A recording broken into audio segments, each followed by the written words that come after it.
Mr. President is not well.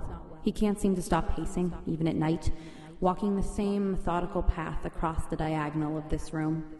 I took him for a walk up above this morning because I thought maybe he needed exercise, but he recoiled at the smell and then wouldn't walk anywhere, and I dragged him around on the leash for a while, pulling him around the backyard, and then I brought him back downstairs and took the leash off, and he immediately commenced to pacing again. So as far as I can tell, he has not slept in more than a day, which is unprecedented for Mr. President. Usually goes about 4 minutes between naps. I cannot help but think that Mr. President has been seized, not by a physical ailment, but by the same existential crisis that has frozen me in place in this miserable cellar.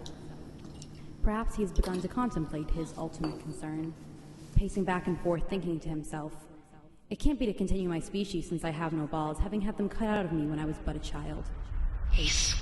Perhaps it is to keep the lady alive and happy, but she no longer seems to desire either happiness or life. Pace. Maybe I'm only here to pursue the petty entertainments of my species, the mice chasing, flea marking, roughhousing, sniff exploring pleasures. Maybe the whole enterprise is mere hedonism.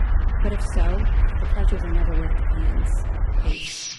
So why must I go on?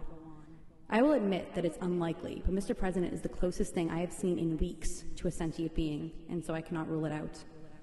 As for me, last night I enjoyed a very, very nice Merlot from 1976, the kind of wine that makes one, briefly, toward the end of the bottle, believe that wine would not make a terrible ultimate concern.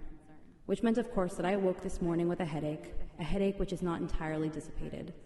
4 bottles left, all very, very nice, including a Bordeaux from 1982, and the last, a bottle of white, which, due to circumstance, I will have to drink unchilled, a Gewürztraminer, said to be the best dessert wine in history, which my parents were given by the owners of the brewhaus on the occasion of their 25th wedding anniversary. Mr. President has his wine, and I have my pacing. I will drink the wine, and then I will make my decision.